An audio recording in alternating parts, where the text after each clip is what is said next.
સુરતમાં પ્રથમવાર Surat garba unity cup season 1 નું આયોજન કરાયું હતું, જ્યાં ગરબાના તાલની સાથે ટીમ સ્પિરિટ અને એકતાનો અનોખો સંગમ જોવા મળ્યો હતો. તો આ ભવ્ય આયોજનમાં દીપકભાઈ ઇજારદાર ખાસ ઉપસ્થિત રહ્યા હતા. સુરતના ભીમરાડ ખાતે આવેલા ફ્રેન્ડ્સ ક્લબ ટર્ક ખાતે Surat garba unity cup season 1 નું ભવ્ય આયોજન કરવામાં આવ્યું હતું. ફંકરઝ ગરબા ગ્રુપ દ્વારા આયોજિત અનોખા કાર્યક્રમમાં વિવિધ ગરબા ગ્રુપ્સ વચ્ચે ઉત્સાહભર્યો બોક્સ ક્રિકેટનો મુકાબલો યોજાયો હતો. આ પ્રસંગે સુરતના સમાજ સેવી અને ડુમસના ઉદ્યોગપતિ દીપકભાઈ ઇજારદાર ખાસ ઉપસ્થિત રહ્યા હતા. સુરતમાં ગરબા યુનિટી કપ સિઝન 1 ને નિહાળવા માટે મોટી સંખ્યામાં ગરબા આયોજકો સાથે શહેરીજનો હાજર રહ્યા હતા. આ બધું ટુર્નામેન્ટ નથી, નવરાત્રિના માતાના નવરાત્રિમાં ગરબાની પ્રેક્ટિસ જુવાનિયા અને જુવાનિયાણ છોકરીઓ નાનલી ને નલ્લા છોકરાઓ એ પહેલાં ગરબા અહીંયા ગાવા, અહીંયા ચીફ ગેસ્ટ ને ટાઇટલ સ્પોન્સર તરીકે મને અહીંયા આમંત્રિત કર્યો છે. એ સુરત ગરબા યુનિટી ક્લબના બધા ફાઉન્ડરો અને પ્રેસિડેન્ટ અને એમની ટીમોને હું નમીને બહુ આભારી છું એમનો કે મને આવું સન્માન આપ્યું.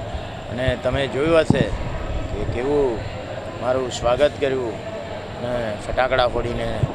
મારી દીકરી યાના પટેલ જેના ફેસબુક પર 92,000 ફોલોવર છે અને યુટ્યુબ પર એને સિલ્વર મેડલ મળ્યું છે અને ઇન્સ્ટાગ્રામ પર એના 3.30 લાખ ફોલોવર છે.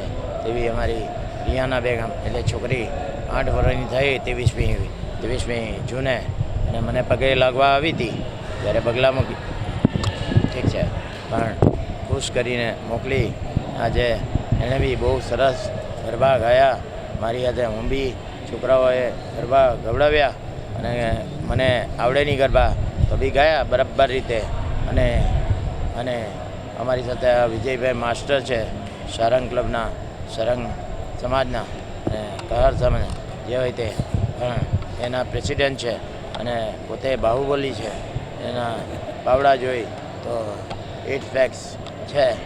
હમણાં બહુ મારી લેવલની ઉંમરે, મારી ઉંમર 59 થાય અને વેઇટ 97.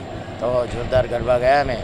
અને હવે આ ગરબામાં બધું તમે જોયું હશે કે 10 નાની છોકરીઓ અને એની માતાઓને મેં 5,000 ટ્રોફી આપી અને નાના છોકરાઓ અને બીજા થોડાક મોટાઓને પણ 5,000 ટ્રોફી આપી મેં અને 1 લાખ રૂપિયા હું વિતરણ કર્યું હતું. પહેલાં છોકરાઓને જરા એમ તેમ કરીને મેં 1.5 લાખ અને પછી આજે આ બધી 50,000 આપ્યા. પછી બીજા 1 લાખ આ રીતે વેચ્યા અને પેલા ઢોલવાળા પર પૈસા ઉડાવ્યા. બહુ જોરદાર સ્વાગત થયું મારું. અને છેલ્લે તો બજાઓ ઢોલ સારે જગ મેં મેરે ઘર રામ આए. Bureau report, Janadesh news.